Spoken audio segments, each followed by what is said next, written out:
Welcome to the Unqualified Scholar Podcast.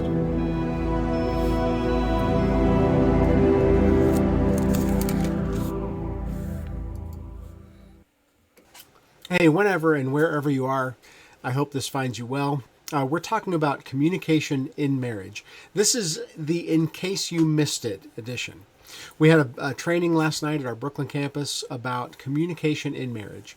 And communication in marriage is extremely, extremely important because you have to be able to bring things and ideas to your partner and express them in a way that you can be heard.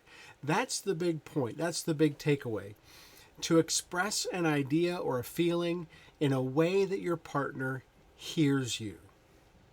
Now, that doesn't necessarily lead to a solution to problems, but at least it's the very foundation because you're going to be able to hear and understand what your partner needs and wants. And so when we think about communication in marriage, I'm reminded of a story from early in my relationship with Ruth Ann. We've been married for 33 years. And early in our relationship, she said to me, "I want to go to Taco Bell." And so we jumped into the car. And for me, Taco Bell is just fast food. Like you could have Taco Bell McDonald's, Taco Bell Burger King, Taco Bell, it's just a generic word for fast food. It really doesn't matter like the content of the food. For me. For my partner, she wanted Taco Bell. And so we get down the road and I turn into Burger King and she looks at me and in that sweet little southern voice that she has, she says, "What are you doing?" And I said, "We're getting food." She said, "I asked if we could go to Taco Bell." And so I kind of, rolled my eyes and huffed and puffed and went down the street. Now, I was in the service, so I was gone all the time. I didn't really know where anything was. Of course, being the man, I had to drive at that time. And so I drove us to the next taco place, which was not a Taco Bell. And I wheel into this taco place, and she looks at me, and in that sweet little southern voice that she has, she said to me, "Did you ask me where I wanted to go so that you could not take me there?" Now you can imagine, you're early on in the marriage, and so you're kind of, you can get a little testy. And so I took her to Taco Bell. Now, I tell you this story just because it's an example of two people trying to communicate and failing miserably because one person did not hear what the other person was saying. I was the one who did not hear what my beautiful, lovely, sweet little southern partner was saying. And so one of the things that we want to understand from all this, we want to look, so just take a look at the Bible here. This is 1 Peter, where it says, "Likewise, wives, be subject to your own husbands, so that even if they do not obey the word, they may be won without a word by the conduct of their wives, when they see your respectful and pure conduct. Do not let your adorning be external, the braiding of hair and the putting on of gold jewelry or the clothing you wear, but let your adorning be the hidden person of the heart, with the imperishable beauty of a gentle and quiet spirit, which in God's sight is very precious. For this is how the holy women who hoped in God used to adorn themselves, by submitting to their own husbands, as Sarah obeyed Abraham, calling him Lord. And you are her children, if you do good and do not fear anything that is frightening. Likewise, husbands, live with your wives in an understanding way, showing honor to the woman as the weaker vessel, since they are heirs with you of the grace of life, so that your prayers may not be hindered." Now, I know, when we think about this, when we look at this, we think, okay, wives as weaker vessels. My wife is very much stronger than I am in some ways. I'm stronger than she is in some ways. We have to allow that the text is speaking in its own time. And so I think what it's trying to say is when it tells husbands to dwell with wives or to live with their wives in an understanding way, that really goes both ways. And there's an awful lot of mutual submission. And the Bible does talk about that, how believers submit to one another. There's this mutual ordering under of each partner. Now, I do believe in male leadership in the home, and I lead my home. I don't have to wake up every morning and, demand my cup of coffee and my 2 eggs over easy. That's not necessarily leading the home. Leading the home is understanding your partner, understanding her needs, meeting her needs even. Tonight we cleaned the kitchen together. Guys, that's hot. So anyway, what we're talking about tonight is listening. Listening is an intellectual devotion to what the ear is picking up. I really like that definition. Listening is an intellectual devotion to what the ear is picking up. So I might be like, words are hitting my ear all the time, but the act of hearing those words, of hearing the intent, of hearing the need behind the words, that's really what we're talking about. A couple things, just basic rules. Set a time. You want to make sure that you are respecting your partner, and you're saying, hey, can we talk? And that should be a clue that, hey, I want to spend some time and have a conversation. And so set a time. And you might have to do that in a couple of different ways. It might have to be a couple days removed from an argument or from something that's heated. I mean, you love each other, right? So you can set a time and say, hey, I want to talk about some things. I want to, set some parameters on this time. And that's a good thing. You can do that. Watch your tone. One of the things that I have come to realize, I don't know if the camera catches this, but I'm a big guy, and so if I get angry and I'm up in her face, that might be a little intimidating. And so I have to be careful with my tone. We had an argument a couple weeks ago, and I sat on my hands because I wanted to make sure that and I slumped my shoulders just as I tried to get as small as I could, because I did not want to be intimidating and physically bullying my wife in any way. Time, tone, trust. Trust is the kind of thing that you develop with your partner over time, that you learn to trust one another, that you learn to rely on each other through times of conflict. And often conflict can be the thing that cements you together more than anything else. Time, tone, trust, truth. Tell the truth. And be careful sometimes how you ask for the truth. I jokingly turned my backside to my wife while we were at the marriage event last night. And I said, does this make my butt look big? Now, I have a very small butt. So she said no. I don't know why. It's just the way God made me. You don't need to look. A bunch of weirdos. Teamwork. You and your partner are a team. And as a team, you face the world together. Husbands and wives, we need each other. And so as a team, we come together. We adopted some kids a long time ago. Feels like a long time ago. And all of our kids, birth kids, adopted kids, it doesn't really matter. They will try to divide and conquer. And they've got all day to figure out how to get you and your spouse split. Well, you have to remember that it's you and your partner are a team against all odds and all comers. Put the phone down. Put the phone down. This is a time where you're going to have a conversation with your spouse. Now, I like this quote. This is from Alan Greenspan. And he says this: I know you think you understand what you thought I said, but I'm not sure you realize that what you heard is not what I meant. Now, I'm going to advise you, especially you gentlemen, because some of you are chuckling thinking, I'm going to use that next time we're having an argument. That's dumb. Don't do it. What you're going to need to do is remember this quote for its content. That the person who is hearing you, you have to make sure that you're actually communicating, that you're actually being heard, because the goal is to make sure that we are respectful and hearing each other. So let's talk about let's do an exercise, really. This is an exercise in assertiveness and active listening. Assertiveness and active listening. And what happens in assertiveness and active listening is that you are trying not to get to the point, but to make sure that the statement that you give your partner gets heard. Okay, so that's really the point of the active learning exercise. And so what you do is you'll start off with a wish list, a communication wish list. And so in this list, you're being personal. You're trying to tell your partner something that you want more or less of in your relationship. When my wife and I did this last night, I prepped her a little bit. And so I said, honey, sometimes I feel like, or I believe that we don't have good boundaries about our work relationship. So we both work from home. We work at different times. We try to be flexible. We take care of our grandchildren. We have regular meals together. So there's the cleanup. There's all those kind of things that happen in a household. And it's just so easy for one or the other of us to get called away from family responsibilities to our jobs. I'm a pastor, obviously, and that, there's no real time where you're not thinking or working or praying for people in your congregation. My wife is an English teacher, and she teaches people around the world. So she is always getting emails from students, often at unusual times. And so she's the kind of person who likes a clean desk.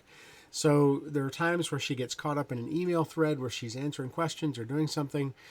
And, I look around and find that I'm on duty all of a sudden with my two grandchildren, the 8-year-old and the 3-year-old, who don't get along and who love to fight. So what I did for my wish list, I said, hey, I wish we had clearer boundaries when it comes to our work relationship. And then I talked about how that would make me feel. That would make me feel like we were making a priority of each other, making a priority for our grandchildren. And really, if we had some good, tight boundaries there, that would be very helpful. I haven't proposed a solution. I haven't told her that she's doing anything wrong. I'm simply trying to express a feeling and something that I want. I want better boundaries when it comes to our work life.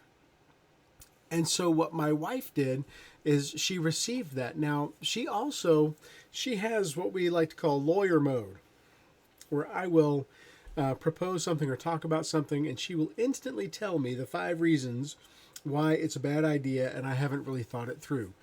We talked about this last night. I'm not throwing her under the bus. This is a thing that we've been married for a long time. We know this is something that happens in our relationship. And so it was really a good exercise for her, because she had to say, okay, what I'm hearing you say is that you'd like us to have better boundaries in our work relationship. And I thought, wow, this is fantastic, because this is working, right? Oh my goodness, I was able to express something that I wanted, and if nothing else, I got heard. Now, we didn't come up with a solution. We've talked about a couple things. But hers to me, because we both did it, hers to me was this. I'd really feel better about our house and ourselves. Now, our house is not a mess. My office is a mess. Our house is not a mess. She has this thing from her childhood that just kind of keeps lingering. But anyway, she said, I would really like it if we had a regular cleanup time during the day. And what she's talking about is just, and here's the solution that we came up with, is after dinner, let's just bust this out real quick. Just you and me together. We'll ignore the emails. We'll turn the phones off. We'll just clean the house real quick. Doesn't take that long. And we get to do it together. And when I'm cleaning the house, in her eyes, I am the sexiest man alive. So, win-win, right? So she shared that with me. And so I was able to say, okay, what I'm hearing is that you would feel really special if we took the time to make sure that the house was clean. So that was last night that we talked about this. We traded back and forth. We did it publicly in a room full of 25 people, because we use our relationship to try and help other people. We say, hey, look, here's where I'm not doing well, or here's where she's excelling, and we want to hold those things out as examples of ways that other people can order their lives and have a good relationship, have good communication. So we made our wish lists, we shared our wish lists, and tonight, we cleaned the kitchen. Because I'm not stupid. The point is to be heard. The point is not necessarily to come up with a solution. The point is not to solve, any big crisis in your relationship right at that moment. The point is simply that you are expressing an idea, a feeling, a want to your partner, and you're being heard. So I want you to think about that in your life. I want you to think about something that you want in your relationship. And I want you to think about the process. It involves 2 things. Assertiveness, you're going to have to set a time. You're going to have to control your tone. You're going to have to speak and say something that you want. And then you're going to have to encourage your partner simply to hear you, not to defend. And this is where the language that you use is very important. It's never, hey, you don't do this. When my wife talked to me about the kitchen, she didn't say, hey, you don't clean the kitchen after I cook. And she's right, I don't. But we do it together. So the point is not to solve the problem in this first move. The point is to be heard. And that's so very important because communication doesn't really work without that. So we set a time to talk. We do the I wish thing. We talk about how it would make us feel if we do that. And this is the foundation. This is the takeaway. Assertiveness and active listening, making sure that your partner hears you, and making sure that you hear your partner. That's so important because you are responsible for you. And you can always, at the very least, when your partner is expressing a desire or a concern to you, if you can make the effort to understand what your partner is saying, man, I tell you what, you'll revolutionize your whole marriage. Then you share your wish list. You take turns. By the way, this is from Prepare Enrich, which is a really good marriage, premarital and marital counseling option. If you need some of that, just give me a holler. Share your wish list. The speaker's job is to speak for yourself, describe how you would feel if your wish came true. The listener's job is to repeat or summarize what you heard. Describe the wish and how your partner would feel if it came true. So with my wife, with her desire that we clean the kitchen, I said, okay, so what you're saying is you'd like a regular daily time where we both work together to get the kitchen, the house kind of straightened away so that when we go to bed, when we close the household, we don't have to open up in the morning. We don't have to come into the kitchen and be frustrated by the people who closed last night. And so after you've done this is a good spot to pause the podcast. Go talk to your partner. You probably have a list in your head already. It's probably like 30 things. Pick something easy to start off with, because the point is not to bring up, hey, let's talk about getting a mortgage. Okay, that's a big deal. The point is to learn the process, to have this discussion. How good were you at being assertive? And in what ways did you effectively use active listening skills? The point is to hear your partner, because when you hear your partner, you're going to be taking the effort to have a good relationship, and that's a good thing. Okay, so that's assertiveness and active listening. This is kind of the bonus round. Okay, one of the things that I read recently was probably last year at this point. The Coddling of the American Mind. And inside this book, one of the things that the authors talk about, Jonathan Haidt and Greg Lukianoff, one of the things they talk about is how to do CBT. And this material that I'm going to give you, it's available for free on their website. So that's the address. Go look it up because it's really fantastic. It talks about disordered thinking and how to reorient the thoughts that you have.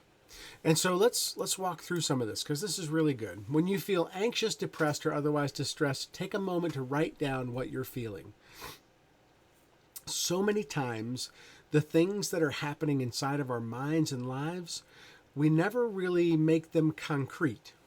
And so when you take a moment to write it down, you can say, oh, I'm feeling upset here. I'm feeling something. Write it down and write down the level of distress. Okay, so 1 to 10, 1 to 100, 1 to 1,000. And that way, you're making it concrete, and you're going to be able to think through your automatic reaction to something that happened in the world. So write down what happened and what your automatic thoughts were when you felt the pang of anxiety or despair.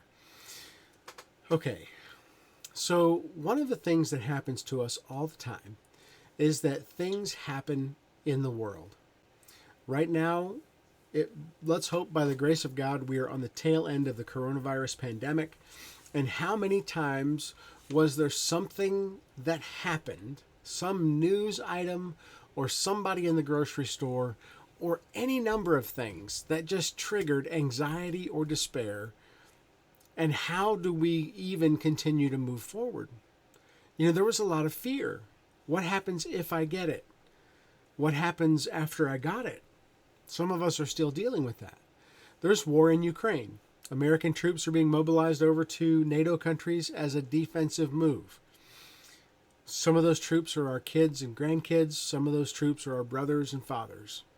And so these thoughts, they can introduce anxiety, and some of these things are real. Other things are less real. Sometimes we have anxiety that is related to something that can be very small. Spiders, right? You find a spider in the bathtub, it induces anxiety, even though it's very small. Okay? And so if you have a fear of spiders, something that is debilitating, yeah, we need to think through, okay, how do we get through that anxiety? How do we understand it? Write down your level of distress. And then we're going to talk about categories of distorted automatic thoughts. And then they list a whole bunch. And there are a lot. So let's do this. Let's go through and let's look at some of these disordered thoughts that happen in our minds. Mind reading. You assume that you know what people think without having sufficient evidence of their thoughts. This happens all the time. When we think, okay, so-and-so did or said something, and that means inside their mind, they're thinking bad things about us, right? Well, let me tell you, there are so many times where I used a couple tricks. I do this for myself. This is 100% real. If I don't know what's going on, I ask a question. Hey, you seem upset. Is everything okay? And if the person says, yeah, I use the most charitable interpretation possible. So if I see someone who's upset about something, I say, hey, is everything okay? Are you doing all right? Are you mad at me? And if they say something like, no, I'm not mad at you. Nothing's wrong. Why are you being ridiculous? Then I just assume, okay, I'm going to use the most charitable interpretation of that, and I'm going to decide that I don't know what's going on inside this person's mind. Maybe they'll call me later and we can have a conversation about it. But I'm not going to read minds, because that will drive you crazy. Okay, catastrophizing. You believe that what has happened will be so awful and unbearable that you won't be able to stand it. I can't tell somebody how I'm feeling. It will create a catastrophe, and our marriage will just wither and die, and my children will hate me, and my dog will run away. And I mean, that's not necessarily the truth. Sometimes when you have a confrontation with someone, it goes phenomenally well. And in going phenomenally well, you can become better friends, you can become a better spouse, you can have a better relationship. Negative filtering. You focus on negatives and seldom notice the positives. Overgeneralizing. You perceive a pattern of negatives on the basis of a single incident. Oh, this guy said this, therefore he's a completely negative person. We can't do that, folks. We can't do that, and especially in your marriage relationship. There's a long list. I'll just whiz through a couple of these. Unfair comparisons. Yep. Okay, so if you know somebody who's like this, and you know another person who's like the same way, they're not the same person. I had someone, this happens all the time, unfair comparisons. Well, you used to be in the military, so this is the way that you are. Well, no, I'm a little more complicated than just some old military guy. Oh, well, you used to be a truck driver, so, well, yeah, but I'm also a seminary graduate. So, like, which one are you going to compare me to, you know? We're more complicated than certain things. And so it's important to not compare unfairly. You focus on what you could have done better in the past. This is a regret orientation rather than on what you can do better now. This is the woulda, coulda, shoulda problem. You know, you go back in time and you think, man, if I had just done this when I was younger rather than doing that, well, you can't go back and do it again. You can't. And so living with those regrets is just allowing the past to destroy opportunities that may be right in front of you for the future. What if? What if? What if this and what if that? Emotional reasoning. You let your feelings guide your interpretation of reality. All of these things are disordered ways that we think. And we do. That's the most important thing to realize out of all this. Okay, so we want to write down what we're feeling. We want to assign a number value to it so we understand. Okay, I'm feeling anxious or upset. And it's a 10. And then we want to think about the categories of automatic, disordered, and disruptive thoughts that we might have. We want to think about those categories and ask ourselves the question, hey, am I thinking incorrectly here? And then we want to do a couple different things with that. So we've written those down, we've looked at the list, and then you want to look at the next questions. Look at the evidence for or against your thought. Okay, this is where you get to be brutally honest with yourself, sometimes about yourself, and say, okay, I'm overgeneralizing here. And you know what we recognize? Because a lot of these patterns become habits. They're habits that we build into our lives. Maybe at some point as a child, we used them to navigate a difficult childhood or even an easy childhood. And they've become habits and patterns that we use even today. And so we have to understand them and say, hey, wait a minute, maybe I'm thinking incorrectly. Ask yourself what someone might say who disagreed with you. Is there any merit in that opinion? Trying to think from someone else's perspective is so valuable. It's so valuable in life, in ministry, and especially in marriage. Man, if my pastor was sitting here and listening to me have this argument with my wife, whose side would he be on? Both of yours. Because he wants both of you to understand the truth and to understand where you're thinking incorrectly and to come back together stronger so that you can face a difficult and challenging world. Consider again what happened and reevaluate the situation without the cognitive distortions. Write down your new thoughts and feelings. For example, I'm sad and disappointed that a date I was excited about got canceled. Write down again, using the same scale as before, how anxious, depressed, or otherwise distressed you feel. It might go from a 10 to a 2 because you've thought through what happened. You've thought through your response to it. You've decided how to engage in that conversation. And so use this. This is, like I said, the coddling.com. And they include that. It's on their website. The book is really a good read. And it really does kind of drill down to the automatic, distorted thoughts that we use to get through every day. And sometimes we need to change them. And to change them, you have to do, it's called cognitive behavioral therapy. It's just telling yourself the truth about the world around you and your responses to it. Because the goal of the exercise is to have assertiveness and active listening so that you and your significant other are at least hearing one another. At least. My wife and I were early on in our marriage.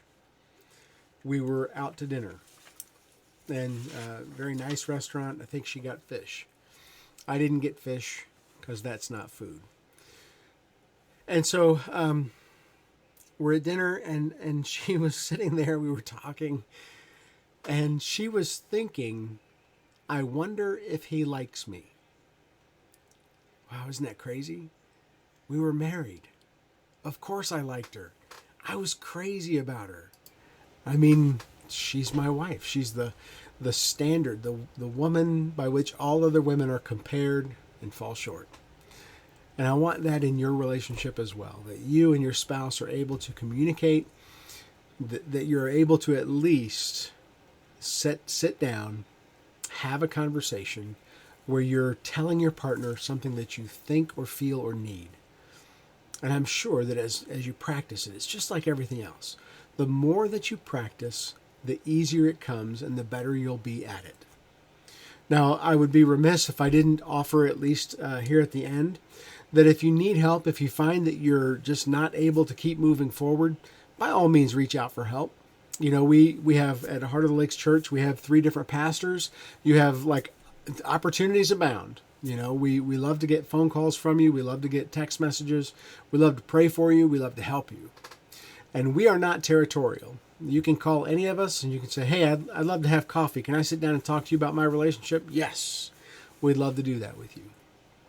So I hope this has been helpful. I hope these assertiveness, active listening, and cognitive behavioral therapy. If you have any questions or comments, of course, like and subscribe and all that other stuff. And we'll see you next time on The Unqualified Scholar.